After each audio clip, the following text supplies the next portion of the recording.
Hello ਬੱਚੋ ਬੇਟੇ ਅੱਜ ਆਪਾਂ ਕਰਦੇ ਹਾਂ ਹੈਵੀ ਵਾਟਰ। ਹੈਵੀ ਵਾਟਰ ਅਸੀਂ ਕਿਹਨੂੰ ਕਹਿੰਦੇ ਹਾਂ? ਜਿਹੜਾ ਡਿਊਟਰੀਅਮ ਦਾ ਆਕਸਾਈਡ ਹੁੰਦਾ ਹੈ ਉਹਨੂੰ ਅਸੀਂ ਹੈਵੀ ਵਾਟਰ ਕਹਿੰਦੇ ਹਾਂ। ਜਿਵੇਂ ਆਪਾਂ ਪ੍ਰੋਟੀਅਮ ਦਾ ਆਕਸਾਈਡ ਹੈ, ਜਿਵੇਂ H2O ਲਿਖਦੇ ਹਾਂ ਆਪਾਂ। H ਕੀ ਹੈ? ਪ੍ਰੋਟੀਅਮ ਦੇ ਆਕਸਾਈਡ ਨੂੰ ਆਪਾਂ ਕੀ ਕਹਿੰਦੇ ਹਾਂ? Ordinary water. ਤੇ ਜਿਹੜਾ ਡਿਊਟਰੀਅਮ ਦਾ ਆਕਸਾਈਡ ਹੁੰਦਾ ਉਹਨੂੰ ਕੀ ਕਿਹਾ ਜਾਂਦਾ? Heavy water, D2O। H ਦੀ ਥਾਂ ਤੇ D ਆ ਗਿਆ, ਜਿਹੜਾ ਕਿ ਆਈਸੋਟੋਪ ਹੈ ਹਾਈਡਰੋਜਨ ਦਾ। ਠੀਕ ਹੈ, D2O ਨੂੰ ਅਸੀਂ ਹੈਵੀ ਵਾਟਰ ਕਹਿੰਦੇ ਹਾਂ। D2O is non as heavy water. ਠੀਕ ਹੈ, ਆਕਸਾਈਡ ਹੀ ਹੈ ਇਹ ਪ੍ਰੋਟੀਅਮ ਦਾ ਆਕਸਾਈਡ ਹੈ। ਜਿਹੜਾ H2O ਹੁੰਦਾ ਹੈ ਇਹ ਡਿਊਟਰੀਅਮ ਦਾ ਆਕਸਾਈਡ ਹੈ, D2O, ਇਹਨੂੰ ਅਸੀਂ ਹੈਵੀ ਵਾਟਰ ਕਹਿੰਦੇ ਹਾਂ। It was first prepared by repeated electrolysis of water. ਜਦੋਂ ਪਹਿਲੇ ਵਾਰੀ ਬਣਾਇਆ ਗਿਆ ਕੀ ਹੈ ਇਹ, ਕਿ ਇਲੈਕਟ੍ਰੋਲਿਸਿਸ ਕੀਤੀ। ਇਲੈਕਟ੍ਰੋਲਿਸਿਸ ਕੀ ਹੁੰਦੀ ਹੈ ਬੇਟੇ? ਕਿ ਜਦੋਂ ਅਸੀਂ ਪਾਣੀ ਦੇ ਵਿੱਚੋਂ ਇਲੈਕਟ੍ਰਿਸਿਟੀ ਪਾਸ ਕਰ ਦਿੰਦੇ ਆ ਤਾਂ ਪਾਣੀ ਹਾਈਡਰੋਜਨ ਤੇ ਆਕਸੀਜਨ ਦੇ ਵਿੱਚ ਜਿਹੜਾ ਕਨਵਰਟ ਹੋ ਜਾਂਦਾ ਹੈ। ਠੀਕ ਹੈ, ਕਨਵਰਟ ਹੋਈ ਜਾਂਦਾ ਹੈ। ਆਪਾਂ ਕੀ ਕੀਤਾ? ਬਾਰ-ਬਾਰ ਇਹਦੀ ਇਲੈਕਟ੍ਰੋਲਿਸਿਸ ਕੀਤੀ। ਇਲੈਕਟ੍ਰੋਲਿਸਿਸ ਕਰਨ ਨਾਲ ਸਾਰਾ H2 ਤੇ O2 ਜਿਹੜਾ ਜਾਈ ਗਿਆ। ਜਿਹੜਾ ਪਿੱਛੇ ਅਖੀਰ 'ਚ ਬਚ ਗਿਆ ਬਾਰ-ਬਾਰ ਇਲੈਕਟ੍ਰੋਲਿਸਿਸ ਤੋਂ ਬਾਅਦ ਪਾਣੀ ਜਿਹੜਾ ਬਚ ਗਿਆ ਉਹ ਕੀ ਸੀ? ਹੈਵੀ ਵਾਟਰ ਸੀ, ਉਹ D2O ਸੀ। ਠੀਕ ਹੈ, only ordinary water undergoes electrolysis. ਤੇ ਇਲੈਕਟ੍ਰੋਲਿਸਿਸ ਕਿਹਦੀ ਹੋਈ? ਸਿਰਫ ਆਰਡੀਨਰੀ ਵਾਟਰ ਦੀ। Due to greater mobility of H ions. D positive ions ਨਾਲੋਂ H ਪੋਜ਼ੀਟਿਵ ਆਇਨਸ ਦੀ ਮੋਬਿਲਿਟੀ ਹੈ, ਜਿਹੜੀ ਮੂਵਮੈਂਟ ਹੈ ਜਿਹੜੀ ਟੂਵਰਡਸ ਦਾ ਇਲੈਕਟ੍ਰੋਡ, ਉਹ ਕੀ ਹੈ? ਜ਼ਿਆਦਾ ਸੀ। ਇਸ ਕਰਕੇ ਸਿਰਫ ਇਲੈਕਟ੍ਰੋਲਿਸਿਸ ਕਿਹਦੀ ਹੋਈ? ਆਰਡੀਨਰੀ ਵਾਟਰ ਦੀ। ਤਾਂ ਜਿਹੜਾ ਪਿੱਛੇ ਬਚਿਆ ਉਹ ਕੀ ਸੀ? Heavy water. And the heavy water is left behind. It has been estimated that when 29000 मतलब की है 290,000 लीटर्स ऑफ 29,000 लीटर्स 29,000 जिन्हों आप कह सकते हैं litres of ordinary water is electrolysed 1 litre of 99% pure heavy water is left in the cell. मतलब कि 29,000 ਲੀਟਰ ਪਾਣੀ ਨੂੰ ਜਦੋਂ ਅਸੀਂ ਇਲੈਕਟ੍ਰੋਲਾਈਜ਼ ਕਰਦੇ ਹਾਂ, ਇਲੈਕਟ੍ਰੋਲਿਸਿਸ ਕਰਦੇ ਹਾਂ ਆਪਾਂ ਦੀ, ਸਿਰਫ 1 ਲੀਟਰ ਹੈਵੀ ਵਾਟਰ ਬਣਦਾ ਹੈ। ਇਸੇ ਕਰਕੇ ਜਿਹੜਾ ਹੈਵੀ ਵਾਟਰ ਹੈ ਬਹੁਤ ਐਕਸਪੈਂਸਿਵ ਹੈ। ਠੀਕ ਹੈ, that is why it is so expensive. ਇਸ ਕਰਕੇ ਬਹੁਤ ਐਕਸਪੈਂਸਿਵ ਹੈ ਹੈਵੀ ਵਾਟਰ, ਕਿਉਂਕਿ ਬਹੁਤ ਮਤਲਬ ਦੇਖੋ 29,000 ਲੀਟਰ ਵਾਟਰ ਦੀ ਜਦੋਂ ਅਸੀਂ ਇਲੈਕਟ੍ਰੋਲਿਸਿਸ ਕੀਤੀ ਤਾਂ ਉਹਦੇ ਵਿੱਚੋਂ ਸਿਰਫ 1 ਲੀਟਰ ਹੈ ਜਿਹੜਾ ਉਹ ਹੈਵੀ ਵਾਟਰ ਬਣੇਗਾ। The physical constants of heavy water are generally slightly higher than ordinary water। ਜਿਹੜੀਆਂ ਆਪਾਂ ਫਿਜ਼ੀਕਲ ਕੁਆਂਟੀਟੀਜ਼ ਲੈਂਦੇ ਆ ਨਾ, ਕੋਈ ਵੀ ਫਿਜ਼ੀਕਲ ਪ੍ਰੋਪਰਟੀਜ਼ ਲੈਣੀਆਂ, ਉਹਨਾਂ ਦੀ ਜਿਹੜੀ ਵੈਲਿਊ ਹੈ ਉਹ ਥੋੜ੍ਹੀ ਜਿਹੀ ਆਰਡੀਨਰੀ ਵਾਟਰ ਨਾਲੋਂ ਜ਼ਿਆਦਾ ਹੁੰਦੀ ਹੈ ਬੇਟੇ। ਇਹ ਜ਼ਿਆਦਾ ਕਿਉਂ ਹੁੰਦੀ ਹੈ? ਕਿਉਂਕਿ D2O ਦਾ ਮਾਸ H2O ਨਾਲੋਂ ਥੋੜ੍ਹਾ ਜ਼ਿਆਦਾ ਹੁੰਦਾ ਹੈ। ਕਿਉਂ? ਕਿਉਂਕਿ H ਦੇ ਵਿੱਚ ਕੋਈ ਨਿਊਟਰੋਨ ਨਹੀਂ ਹੁੰਦਾ, ਪਰ D ਦੇ ਵਿੱਚ ਇੱਕ ਨਿਊਟਰੋਨ ਹੁੰਦਾ ਹੈ। ਤਾਂ ਮਾਸ ਕੀ ਹੋ ਗਿਆ? ਜ਼ਿਆਦਾ ਹੋ ਗਿਆ। ਮਾਸ ਦਾ ਹੀ ਫਰਕ ਹੁੰਦਾ ਹੈ ਨਾ, ਕਿ ਪ੍ਰੋਟੀਅਮ ਨਾਲੋਂ ਡਿਊਟਰੀਅਮ ਦਾ ਮਾਸ ਜ਼ਿਆਦਾ ਹੈ। ਇਹਦਾ ਮਾਸ ਜ਼ਿਆਦਾ ਹੋਣ ਕਰਕੇ ਜਿਹੜੀਆਂ ਇਹਦੀਆਂ ਫਿਜ਼ੀਕਲ ਕੌਨਸਟੈਂਟਸ ਹੈ ਉਹਨਾਂ ਦੀ ਵੈਲਿਊ ਹੈ ਜਿਹੜੀ ਥੋੜ੍ਹੀ ਜ਼ਿਆਦਾ ਹੁੰਦੀ ਹੈ। ਠੀਕ ਹੈ, because molecular mass of D2O is more than H2O। D2O ਦਾ ਮਾਸ ਜ਼ਿਆਦਾ ਹੁੰਦਾ ਹੈ ਐਜ਼ ਕੰਪੇਅਰ ਟੂ H2O, ਕਿਉਂਕਿ ਇਹਦਾ ਮਾਸ ਦੇ ਵਿੱਚ ਇੱਕ ਪ੍ਰੋਟੋਨ ਦੇ ਨਾਲ ਇੱਕ ਨਿਊਟਰੋਨ ਵੀ ਹੈ, ਇਹਦੇ ਵਿੱਚ ਇਕੱਲਾ ਪ੍ਰੋਟੋਨ ਹੈ, ਤਾਂ ਮਾਸ ਇਹਦੇ ਨਾਲੋਂ ਜ਼ਿਆਦਾ ਹੋਏਗਾ। ਇਸ ਕਰਕੇ ਜਿਹੜੇ ਫਿਜ਼ੀਕਲ ਕੌਨਸਟੈਂਟਸ ਆ ਉਹਨਾਂ ਦੀ ਵੈਲਿਊ ਜ਼ਿਆਦਾ ਹੋਏਗੀ। D2O is used at moderated in nuclear reactor. ਇਹ ਤੁਸੀਂ ਪੜ੍ਹਿਆ ਹੋਏਗਾ ਕਿ ਨਿਊਕਲੀਅਰ ਰਿਐਕਟਰ ਦੇ ਵਿੱਚ ਮੋਡਰੇਟਰ ਜਿਹੜੇ ਹੈਗੇ ਐਜ਼ ਮੋਡਰੇਟਰ D2O ਯੂਜ਼ ਕੀਤਾ ਜਾਂਦਾ ਹੈ, ਹੈਵੀ ਵਾਟਰ ਯੂਜ਼ ਕੀਤਾ ਜਾਂਦਾ ਹੈ। ਠੀਕ ਹੈ, ਕਿ ਉਹਦੇ ਵਿੱਚ ਨਿਊਟਰੋਨਸ ਦੀ ਸਪੀਡ ਨੂੰ ਘਟਾਉਣ ਵਾਸਤੇ ਯੂਜ਼ ਕੀਤਾ ਜਾਂਦਾ ਹੈ। Heavy water resembles ordinary water in most of its properties. ਬਹੁਤ ਸਾਰੀਆਂ ਪ੍ਰੋਪਰਟੀਜ਼ ਦੇ ਵਿੱਚ ਮੈਚ ਕਰਦਾ ਹੈ। However it is injurious to plants, animals and human beings. ਪਰ ਜਿਹੜੇ ਸਾਡੇ ਲਈ ਸਾਰਿਆਂ ਲਈ ਇਹ ਕੀ ਹੈ? ਇੰਜੂਰੀਅਸ ਹੁੰਦਾ ਹੈ, ਖਤਰਨਾਕ ਹੁੰਦਾ ਹੈ। Whereas ordinary water is the major source of life. ਤੇ ਸਾਡੀ ਲਾਈਫ ਦਾ ਮੇਜਰ ਸੋਰਸ ਹੈ, ਜ਼ਿੰਦਗੀ ਸਾਡੀ ਕਿਹਦੇ ਨਾਲ ਹੈ? ਪਾਣੀ ਨਾਲ ਹੈ। ਤਾਂ ਇਹ ਜਿਹੜਾ ਪਾਣੀ ਹੈ ਇਹ ਵੀ ਪਾਣੀ, ਪਰ ਇਹ ਪਾਣੀ ਸਾਡੇ ਲਈ ਕੀ ਹੈ? ਇਹ ਸਾਡੇ ਲਈ ਘਾਤਕ ਹੈ। ਠੀਕ ਹੈ, ਇਹ ਸਾਡੇ ਲਈ ਲਾਈਫ ਹੈ, ਇਹ ਸਾਡੇ ਲਈ ਘਾਤਕ ਹੈ। This is because heavy water slows down the rate of enzymatic reactions taking place in the body ਦਸ ਡਜ਼ ਨਾਟ ਸਪੋਰਟ ਲਾਈਫ। ਬੇਟੇ ਸਾਡੀ ਬੋਡੀ ਦੇ ਵਿੱਚ ਜਿੰਨੇ ਵੀ ਰਿਐਕਸ਼ਨਸ ਹੁੰਦੇ ਆ ਉਹ ਸਾਰੇ ਐਂਜ਼ਾਈਮਸ ਦੇ ਨਾਲ, ਸਾਡੀ ਬੋਡੀ ਦੇ ਜਿਹੜੇ ਕੈਟਾਲਿਸਟ ਹੈ ਨਾ ਉਹ ਐਂਜ਼ਾਈਮਸ ਹੁੰਦੇ ਆ। ਸਾਡੇ ਬੋਡੀ ਦੇ ਅੰਦਰ ਜਿੰਨੇ ਰਿਐਕਸ਼ਨਸ ਹੁੰਦੇ ਕੈਮੀਕਲ ਰਿਐਕਸ਼ਨਸ, ਉਹਨੂੰ ਅਸੀਂ ਬਾਇਓਕੈਮੀਕਲ ਰਿਐਕਸ਼ਨਸ ਕਹਿੰਦੇ ਆ ਬੇਟੇ। ਉਹਨਾਂ ਵਾਸਤੇ ਜਿਹੜੇ ਕੈਟਾਲਿਸਟ ਦਾ ਕੰਮ ਕਰਦੇ ਆ ਉਹ ਐਂਜ਼ਾਈਮਸ ਹੁੰਦੇ ਆ, ਠੀਕ ਹੈ। ਇਹ ਐਂਜ਼ਾਈਮ ਹੈ ਜਿਹੜੇ, ਇਹ ਸਾਡੀ ਰੇਟ ਆਫ ਰਿਐਕਸ਼ਨ ਨੂੰ ਬਹੁਤ ਜ਼ਿਆਦਾ ਵਧਾ ਦਿੰਦੇ ਆ। ਜੇ ਐਂਜ਼ਾਈਮ ਸਾਡੇ ਮਤਲਬ ਕਿ ਜੇ ਸਾਡੀ ਬੋਡੀ ਦੇ ਵਿੱਚ ਪ੍ਰੋਪਰਲੀ ਐਂਜ਼ਾਈਮ, ਸਪੋਜ਼ ਕਰੋ ਆਪਣਾ ਡਾਈਜੈਸਟਿਵ ਸਿਸਟਮ ਹੈ, ਜੇ ਸਾਡੇ ਡਾਈਜੈਸਟਿਵ ਐਂਜ਼ਾਈਮਸ ਹੈ ਜਿਹੜੇ ਪ੍ਰੋਪਰਲੀ ਵਰਕ ਨਹੀਂ ਕਰਨਗੇ ਤਾਂ ਇੱਕ ਮੀਲ ਨੂੰ ਹੀ ਸਾਨੂੰ ਸਾਲਾਂ ਲੱਗ ਜਾਂਦੇ ਆ ਹਜਮ ਕਰਨ ਲਈ, ਠੀਕ ਹੈ। ਤਾਂ ਇਹਦਾ ਮਤਲਬ ਕੀ ਹੈ ਕਿ ਇਹਦੀ ਜਿਹੜੀ ਕੈਟਾਲਿਟਿਕ ਪ੍ਰੋਪਰਟੀ ਹੈ ਐਂਜ਼ਾਈਮਸ ਦੀ ਉਹ ਬਹੁਤ ਜ਼ਿਆਦਾ ਹੁੰਦੀ ਹੈ।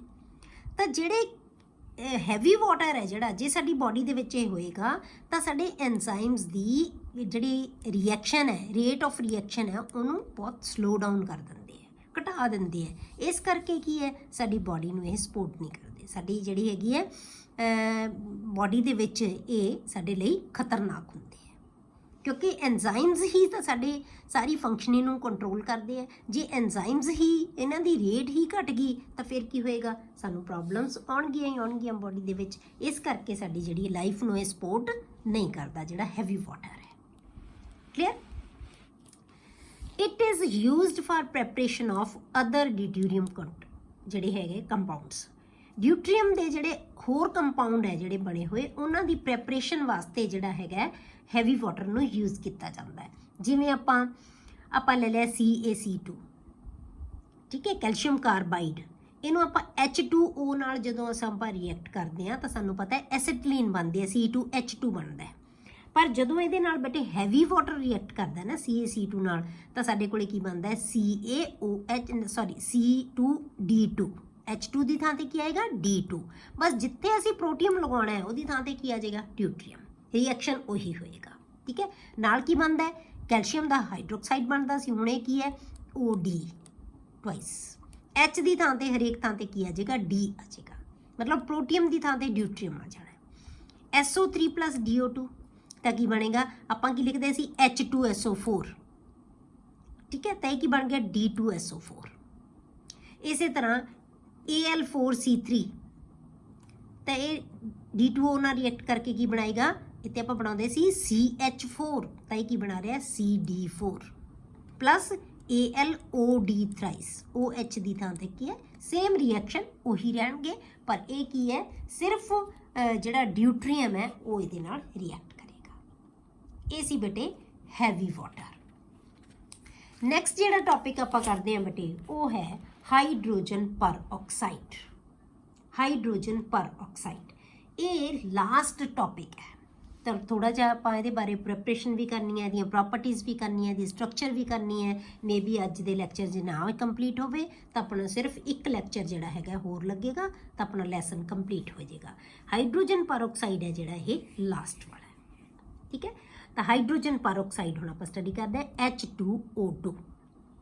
It is an important compound, ਇਹ ਕੈਮੀਕਲ ਯੂਜ਼ਡ ਇਨ ਪੋਲਿਊਸ਼ਨ ਕੰਟਰੋਲ ਟ੍ਰੀਟਮੈਂਟ। ਪੋਲਿਊਸ਼ਨ ਨੂੰ ਕੰਟਰੋਲ ਕਰਨ ਵਾਸਤੇ ਇਹਨੂੰ ਯੂਜ਼ ਕੀਤਾ ਜਾਂਦਾ ਹੈ, ਠੀਕ ਹੈ। ਪ੍ਰੈਪਰੇਸ਼ਨ ਇਹਦੀ ਕੀ ਹੈ, ਕਿਵੇਂ ਅਸੀਂ ਇਹਨੂੰ ਪ੍ਰਪੇਅਰ ਕਰਦੇ ਹਾਂ ਬੇਟੇ। It can be prepared by the following methods. ਕਈ ਮੈਥਡਸ ਦਿੱਤੇ ਹੋਏ ਆਪਾਂ ਜਿਨ੍ਹਾਂ ਦੇ ਨਾਲ ਆਪਾਂ H2O2 ਨੂੰ ਜਾਂ ਹਾਈਡਰੋਜਨ ਪਰਆਕਸਾਈਡ ਨੂੰ ਪ੍ਰੀਪੇਅਰ ਕਰ ਸਕਦੇ ਹਾਂ। ਪਹਿਲਾ ਮੈਥਡ ਹੈ ਬੇਟੇ ਫਰੋਮ ਸੋਡੀਅਮ ਪਰਆਕਸਾਈਡ।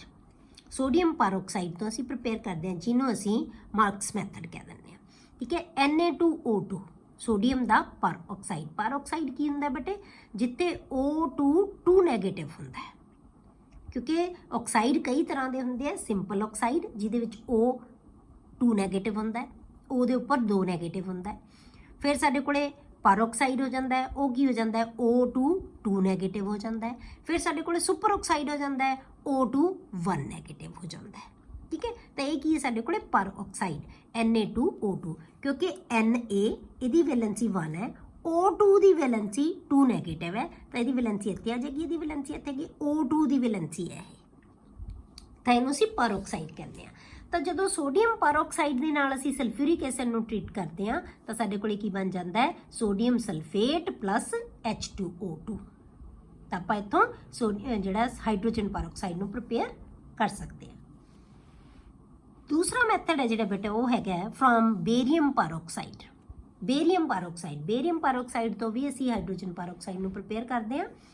ਤਾਂ ਬੇਰੀਅਮ ਪੈਰੋਕਸਾਈਡ ਕੀ ਹੈ, BaO2 ਨਾਲ 8 ਵਾਟਰ ਮੋਲੀਕਿਊਲਸ ਹੈ। ਇਹ ਕੀ ਹੈ, ਵਾਟਰ ਆਫ ਕ੍ਰਿਸਟਲਾਈਜੇਸ਼ਨ। ਤਾਂ ਇਹਦੇ ਨਾਲ 8 ਵਾਟਰ ਮੋਲੀਕਿਊਲਸ ਹੈ। ਜਦੋਂ ਇਹਨੂੰ ਸਲਫਿਊਰਿਕ ਐਸਿਡ ਨਾਲ ਰਿਐਕਟ ਕਰਾਂਗੇ ਤਾਂ ਬੇਰੀਅਮ ਦਾ ਸਲਫੇਟ ਬਣ ਜਾਏਗਾ। ਤਾਂ ਬੇਰੀਅਮ ਸਲਫੇਟ ਕੀ ਹੈ, ਵਾਈਟ ਕਲਰ ਦੇ ਪ੍ਰੈਸਿਪਿਟੇਟਸ ਬਣ ਜਾਂਦੇ ਆ ਤੇ ਨਾਲ ਕੀ ਆ ਜਾਏਗਾ H2O2 ਪਲੱਸ ਵਾਟਰ। ਕਲੀਅਰ। ਅੱਗੇ ਬਟੇ ਆਪਾਂ ਇਲੈਕਟ੍ਰੋਲਿਸਿਸ ਦੇ ਨਾਲ ਪ੍ਰਪੇਅਰ ਕਰ ਸਕਦੇ ਹਾਂ ਬਾਈ ਇਲੈਕਟ੍ਰੋਲਿਸਿਸ ਆਫ ਸਲਫਿਊਰਿਕ ਐਸਿਡ ਸੋਲਿਊਸ਼ਨ। ਮਤਲਬ ਸਲਫਿਊਰਿਕ ਐਸਿਡ ਦੀ ਜਦੋਂ ਅਸੀਂ ਹਾਈਡਰੋਲਿਸਿਸ ਕਰਦੇ ਹਾਂ ਤਾਂ ਉਹਦੇ ਤੋਂ ਵੀ ਅਸੀਂ ਜਿਹੜਾ ਹਾਈਡਰੋਜਨ ਪੈਰੋਕਸਾਈਡ ਪ੍ਰਪੇਅਰ ਕਰ ਸਕਦੇ ਹਾਂ। The hydrolysis of peroxosulfuric acid obtained by electrolysis of sulfuric acid yields hydrogen peroxide। मतलब ਕੀ ਹੈ, ਜਦੋਂ ਅਸੀਂ ਸਲਫਿਊਰਿਕ ਐਸਿਡ ਦੀ ਬੇਟੇ ਇਲੈਕਟ੍ਰੋਲਿਸਿਸ ਕਰਦੇ ਹਾਂ ਤਾਂ ਸਾਡੇ ਕੋਲੇ peroxosulfuric acid ਬਣ ਜਾਂਦਾ ਹੈ। ਜਦੋਂ ਅਸੀਂ peroxosulfuric acid ਦੀ ਹਾਈਡਰੋਲਿਸਿਸ ਕਰਦੇ ਹਾਂ ਤਾਂ ਸਾਡੇ ਕੋਲੇ ਹਾਈਡਰੋਜਨ ਪੈਰੋਕਸਾਈਡ ਬਣਦਾ ਹੈ। ਮਤਲਬ ਪਹਿਲਾਂ ਅਸੀਂ ਸਲਫਿਊਰਿਕ ਐਸਿਡ ਦੀ ਇਲੈਕਟ੍ਰੋਲਿਸਿਸ ਕਰਾਂਗੇ, ਇਸ ਕਰਕੇ ਸਾਡਾ ਮੈਥਡ ਹੀ ਹੈ ਬਾਈ ਇਲੈਕਟ੍ਰੋਲਿਸਿਸ of sulphuric acid. Sulphuric acid ਤੋਂ peroxosulfuric acid ਬਣੇਗਾ, ਉਹਦੀ ਅਸੀਂ ਹਾਈਡਰੋਲਿਸਿਸ ਕਰਾਂਗੇ। ਹਾਈਡਰੋਲਿਸਿਸ ਕੀ ਬਣਾ ਦੇਗੀ, ਹਾਈਡਰੋਜਨ ਪੈਰੋਕਸਾਈਡ। ਕਲੀਅਰ ਹੋ ਗਿਆ। ਹੁਣ ਆਪਾਂ ਦਿਖਾਉਂਦੇ ਹਾਂ ਕਿ ਇਹਦਾ ਰਿਐਕਸ਼ਨ ਕੀ ਹੋਏਗਾ। ਸਭ ਤੋਂ ਪਹਿਲਾਂ ਆਪਾਂ ਸਲਫਿਊਰਿਕ ਐਸਿਡ ਦੀ ਇਲੈਕਟ੍ਰੋਲਿਸਿਸ ਕੀਤੀ। ਇਲੈਕਟ੍ਰੋਲਿਸਿਸ ਦੇ ਨਾਲ ਸਾਡੇ ਕੋਲੇ ਕੀ ਆ ਗਿਆ ਬੇਟੇ, H2S2O8, ਮਤਲਬ ਕਿ 2 ਮੋਲੀਕਿਊਲ ਕੰਬਾਈਨ ਹੋ ਗਏ ਇਹਦੇ। ਤਾਂ ਇਹ peroxo ਸਲਫਿਊਰਿਕ ਐਸਿਡ ਅਸੀਂ ਇਹਨੂੰ ਕਹਿੰਦੇ ਆ ਪਲੱਸ ਹਾਈਡਰੋਜਨ। ਠੀਕ ਹੈ, ਤਾਂ 2 ਹਾਈਡਰੋਜਨ ਇਹਦੇ ਚੋਂ ਰਿਮੂਵ ਹੋ ਗਈ। ਤਾਂ ਇਹ ਕੀ ਹੈ, ਕਿਉਂਕਿ ਇੱਕ ਪਾਸੇ ਇਹ ਆ ਜਾਏਗਾ। ਇਲੈਕਟ੍ਰੋਲਿਸਿਸ ਦਾ ਮਤਲਬ ਕੀ ਹੁੰਦਾ ਬੇਟੇ, 2 ਅਲੱਗ-ਅਲੱਗ ਇਲੈਕਟ੍ਰੋਡਸ ਤੇ ਅਲੱਗ-ਅਲੱਗ ਸਪੀਸ਼ੀਜ਼ ਸਾਡੇ ਕੋਲੇ ਆ ਜਾਂਦੀਆਂ। ਇੱਕ ਪਾਸੇ ਕੀ ਆ ਗਿਆ, peroxo ਸਲਫਿਊਰਿਕ ਐਸਿਡ, ਇੱਕ ਪਾਸੇ ਹਾਈਡਰੋਜਨ। ਠੀਕ ਹੈ, ਤਾਂ ਇਹ ਤੁਹਾਡੇ ਕੋਲੇ ਕੀ ਆ ਗਿਆ, peroxo ਸਲਫਿਊਰਿਕ ਐਸਿਡ। ਇਹਦੀ ਅਸੀਂ ਹਾਈਡਰੋਲਿਸਿਸ ਕਰਾਂਗੇ। ਹਾਈਡਰੋਲਿਸਿਸ ਦਾ ਮਤਲਬ ਕੀ ਹੈ, ਆਪਾਂ ਪਹਿਲਾਂ ਪਿਛਲੇ ਲੈਕਚਰ 'ਚ ਵੀ ਕੀਤਾ ਸੀ ਕਿ ਹਾਈਡਰੋਲਿਸਿਸ ਦਾ ਮਤਲਬ ਵਾਟਰ ਇਹਦੇ ਨਾਲ ਰਿਐਕਟ ਕਰ ਲੈਂਦਾ ਹੈ। ਵਾਟਰ ਜਦੋਂ ਟਰੀਟ ਕਰਦੇ ਆ ਵਾਟਰ ਦੇ ਨਾਲ ਇਹਨੂੰ, ਤਾਂ ਫਿਰ ਕੀ ਬਣਾ ਲੈਂਦਾ ਇਹ, H2SO4 ਦੇ 2 ਮੋਲੀਕਿਊਲਸ।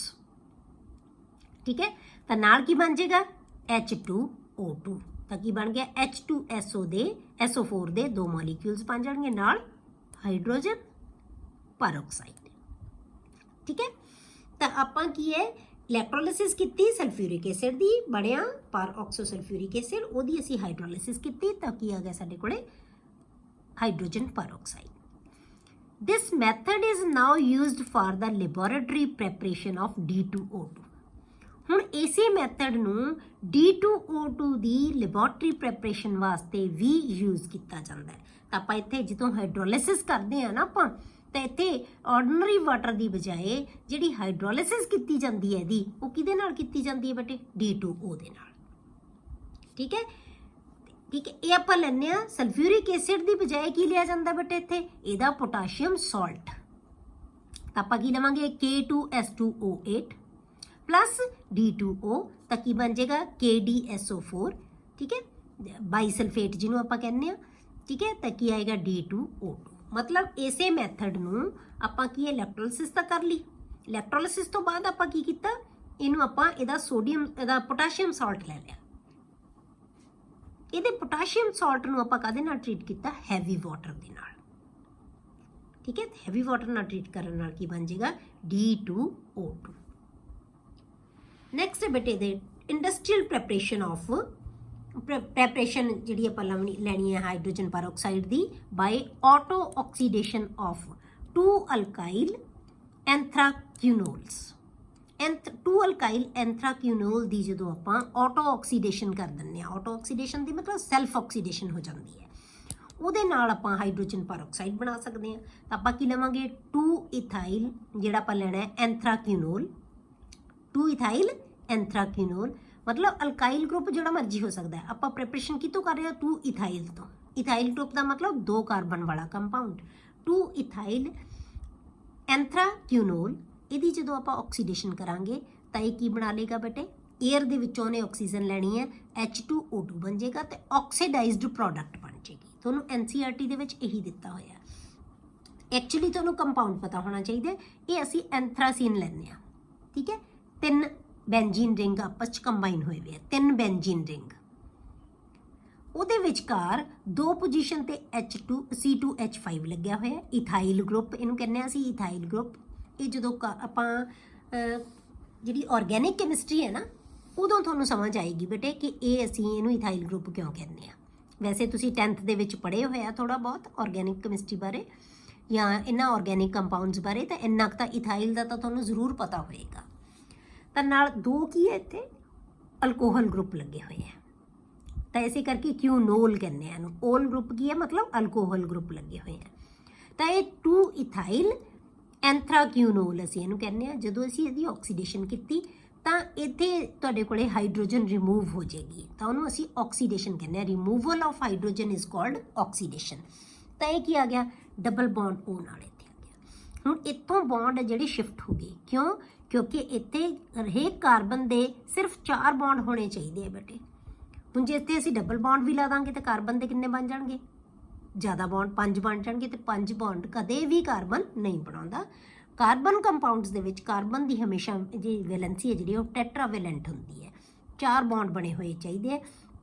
ਤਾਂ ਬੌਂਡ ਨੂੰ ਕੰਪਲੀਟ ਕਰਨ ਵਾਸਤੇ ਸਾਡੇ ਕੋਲੇ ਇੱਕ ਬੌਂਡ ਇੱਧਰਲੇ ਪਾਸੇ ਆ ਜਾਏਗਾ, ਕਿਉਂਕਿ ਇਹਨਾਂ ਕਾਰਬਨਸ ਦੇ ਬੌਂਡ ਤਾਂ ਪੂਰੇ ਹੋਣੇ ਚਾਹੀਦੇ ਆ। ਹਰੇਕ ਕਾਰਨਰ ਸਾਨੂੰ ਪਤਾ ਹੈ ਬੇਟੇ ਬੈਂਜ਼ੀਨ ਰਿੰਗ ਦੇ ਵਿੱਚ ਇੱਕ ਕਾਰਨਰ ਹੈ ਜਿਹੜਾ ਇੱਕ ਕਾਰਬਨ ਨੂੰ ਰਿਪਰੈਜ਼ੈਂਟ ਕਰ ਰਿਹਾ, ਤਾਂ ਕਾਰਬਨ ਦੇ ਹਮੇਸ਼ਾ 4 ਬੌਂਡ ਪੂਰੇ ਹੋਣੇ ਚਾਹੀਦੇ ਹੈ, ਠੀਕ ਹੈ। ਹੁਣ ਤੁਸੀਂ ਕਹੋਗੇ ਇਹਦੇ ਤਾਂ 3 ਹੀ ਬੌਂਡ ਹੈ, ਇੱਕ ਇਹ ਹੈ, ਇੱਕ ਇੱਧਰ ਹੈ, ਇੱਕ ਆ ਹੈ, ਇੱਕ ਇਹ ਹੈ, ਪਰ ਇਹਦੇ ਨਾਲ ਹਾਈਡਰੋਜਨ ਤਾਂ ਹੁੰਦੀ ਹੈ, ਠੀਕ ਹੈ। ਬੈਂਜ਼ੀਨ ਰਿੰਗ ਦੇ ਵਿੱਚ ਹਾਈਡਰੋਜਨ ਹੈ ਹੀ ਹੈ, ਤਾਂ ਉਹਦੇ 4 ਬੌਂਡ ਹਮੇਸ਼ਾ ਕੰਪਲੀਟ ਹੋਣਗੇ, ਠੀਕ ਹੈ। ਤਾਂ ਨਾਲ ਕੀ ਇਹਦੇ ਬਣ ਗਿਆ ਬੇਟੇ H2O2, ਕਲੀਅਰ। ਇਹ ਹੈ ਇਹਦੀ ਆਪਾਂ ਇੰਡਸਟਰੀਅਲ ਪ੍ਰੈਪਰੇਸ਼ਨ ਹੈ, ਮਤਲਬ ਕੀ ਹੈ ਇੰਡਸਟਰੀਜ਼ ਦੇ ਵਿੱਚ ਅਸੀਂ ਜਿਹੜੀ ਹਾਈਡਰੋਜਨ ਪੈਰੋਕਸਾਈਡ ਹੈ ਉਹਨੂੰ ਕਿਵੇਂ ਪ੍ਰਪੇਅਰ ਕਰਦੇ ਹਾਂ। ਅੱਗੇ ਬੇਟੇ ਆ ਗਿਆ ਇਹਦੀਆਂ ਫਿਜ਼ੀਕਲ ਪ੍ਰੋਪਰਟੀਜ਼। ਹੁਣ ਇਹਦੀਆਂ ਫਿਜ਼ੀਕਲ ਪ੍ਰੋਪਰਟੀਜ਼ ਕੀ ਹੈ? ਇਨ ਪਿਓਰ ਸਟੇਟ, ਜੇ ਅਸੀਂ ਪਿਓਰ ਸਟੇਟ ਦੇ ਵਿੱਚ H2O2 ਲਈਏ, ਇਜ਼ ਆਲਮੋਸਟ ਕਲਰਲੈਸ, ਬਿਲਕੁਲ ਨਹੀਂ ਆਪਾਂ ਕਹਿ ਸਕਦੇ, ਆਲਮੋਸਟ। ਵੈਰੀ ਪੇਲ ਬਲੂ, ਮਤਲਬ ਬਹੁਤ ਫਿੱਕਾ ਬਲੂ ਕਲਰ ਹੈ ਜਿਹੜਾ, ਇਸ ਕਲਰ ਦਾ ਲਿਕੁਇਡ ਹੁੰਦਾ ਹੈ। ਜੇ ਅਸੀਂ ਪਿਓਰ ਹਾਈਡਰੋਜਨ ਪੈਰੋਕਸਾਈਡ ਲਈਏ, ਮਤਲਬ ਬਹੁਤ ਲਾਈਟ ਬਲੂ ਕਲਰ ਹੁੰਦਾ ਹੈ ਇਹਦਾ, ਆਲਮੋਸਟ ਅਸੀਂ ਕਲਰਲੈਸ ਇਹਨੂੰ ਕਹਿ ਲੈਂਦੇ ਹਾਂ। It is ਮਿਸਿਬਲ with water in ਆਲ ਪ੍ਰਪੋਰਸ਼ਨਸ, ਮਤਲਬ ਕਿ ਪਾਣੀ ਦੇ ਨਾਲ ਇਹ ਹਰੇਕ ਪ੍ਰਪੋਰਸ਼ਨ ਦੇ ਵਿੱਚ ਇਹ ਘੁਲ ਜਾਂਦਾ ਹੈ। ਮਿਸਿਬਲ ਦਾ ਮਤਲਬ ਸੋਲੂਬਲ ਹੁੰਦਾ, ਪਾਣੀ ਦੇ ਵਿੱਚ ਘੁਲ ਜਾਂਦਾ ਹੈ। ਜਿਹੜੀ ਚੀਜ਼ ਪਾਣੀ 'ਚ ਘੁਲ ਜਾਵੇ ਉਹਨੂੰ ਮਿਸਿਬਲ ਕਹਿੰਦੇ ਆ, ਜਿਹੜੀ ਚੀਜ਼ ਪਾਣੀ 'ਚ ਨਹੀਂ ਘੁਲਦੀ ਉਹਨੂੰ ਅਸੀਂ ਇਮਿਸਿਬਲ ਕਹਿੰਦੇ ਆ। ਜਿਵੇਂ ਆਇਲ ਹੈ ਪਾਣੀ ਦੇ ਵਿੱਚ ਨਹੀਂ ਘੁਲਦਾ, ਉਹ ਇਮਿਸਿਬਲ ਹੁੰਦਾ ਹੈ। ਮਿਸਿਬਲ ਦਾ ਮਤਲਬ ਘੁਲ ਜਾਂਦਾ ਪਾਣੀ ਦੇ ਵਿੱਚ। ਹਰੇਕ ਪ੍ਰਪੋਰਸ਼ਨ ਦੇ ਵਿੱਚ ਹਾਈਡਰੋਜਨ ਪੈਰੋਕਸਾਈਡ ਪਾਣੀ ਦੇ ਵਿੱਚ ਘੁਲ ਜਾਂਦਾ ਹੈ। It's density is more than that of water, water ਨਾਲੋਂ ਹਾਈਡਰੋਜਨ ਪੈਰੋਕਸਾਈਡ ਦੀ ਡੈਂਸਿਟੀ ਹੈ ਜਿਹੜੀ ਉਹ ਜ਼ਿਆਦਾ ਹੁੰਦੀ ਹੈ, ਕਿਉਂਕਿ ਡੈਂਸਿਟੀ ਅਸੀਂ ਕਿਹਨੂੰ ਲੈਂਦੇ ਹਾਂ ਬੇਟੇ, ਮਾਸ ਪਰ ਯੂਨਿਟ ਵੋਲਿਊਮ। ਉਹ ਕਿੰਨੀ ਹੁੰਦੀ ਹੈ 1.44 ਗ੍ਰਾਮਸ ਪਰ ਸੈਂਟੀਮੀਟਰ ਕਿਊਬ। ਅਸੀਂ ਵਾਟਰ ਦੀ ਡੈਂਸਿਟੀ ਕਿੰਨੀ ਲੈਂਦੇ ਹਾਂ, 1 ਲੈਂਦੇ ਹਾਂ। ਇਸੇ ਕਰਕੇ ਵੋਲਿਊਮ ਤੇ ਜਿਹੜਾ ਮਾਸ ਹੈ ਵਾਟਰ ਦਾ ਕੀ ਹੁੰਦਾ ਹੈ, ਸੇਮ ਹੁੰਦਾ ਹੈ, ਪਰ ਹਾਈਡਰੋਜਨ ਪੈਰੋਕਸਾਈਡ ਦਾ ਸੇਮ ਨਹੀਂ ਹੋਏਗਾ, ਕਿਉਂਕਿ ਇਹਦੀ ਡੈਂਸਿਟੀ ਕੀ ਹੈ, ਇੰਨੇ ਗ੍ਰਾਮਸ ਪਰ ਸੈਂਟੀਮੀਟਰ ਕਿਊਬ ਹੈ, ਠੀਕ ਹੈ। Its melting point is 272.4, melting point ਕੀ ਹੈ 272.4 Kelvin. Its boiling point is 423 Kelvin. ਜਿਵੇਂ ਆਪਾਂ ਵਾਟਰ ਦਾ ਲੈਂਦੇ ਆ ਤਾਂ ਇਹਦਾ ਕੀ ਹੁੰਦਾ ਹੈ, ਵਾਟਰ ਦਾ ਜਿਹੜਾ ਬੋਇਲਿੰਗ ਪੁਆਇੰਟ ਕਿੰਨਾ ਹੁੰਦਾ ਹੈ 373 Kelvin, ਇਹਦਾ ਕਿੰਨਾ 423 Kelvin, ਮਤਲਬ ਵਾਟਰ ਨਾਲੋਂ ਬਹੁਤ ਜ਼ਿਆਦਾ। ਇਹਨੂੰ ਅਸੀਂ ਇਸ ਟੈਂਪਰੇਚਰ ਤੱਕ ਲਿਆ ਨਹੀਂ ਸਕਦੇ, ਇਹ ਐਕਸਟਰਾਪੋਲੇਟਡ ਹੈ। ਮੰਨ ਲਿਆ ਵੀ ਇਹ ਹੋਏਗਾ ਇੰਨਾ, ਕਿਉਂਕਿ ਇਸ ਟੈਂਪਰੇਚਰ ਤੱਕ ਤਾਂ ਹਾਈਡਰੋਜਨ ਪੈਰੋਕਸਾਈਡ ਜਾਂਦਾ ਹੀ ਨਹੀਂ। ਜਦੋਂ ਹਾਈਡਰੋਜਨ ਪੈਰੋਕਸਾਈਡ ਅਸੀਂ ਜਦੋਂ ਹੀ ਟੈਂਪਰੇਚਰ ਵਧੇਗਾ ਤਾਂ ਕੀ ਹੈ, ਨਾਲ ਦੀ ਨਾਲ ਉਹ ਡੀਕੰਪੋਜ਼ ਹੋ ਜਾਂਦੇ ਹੈ, because it decomposes before this temperature,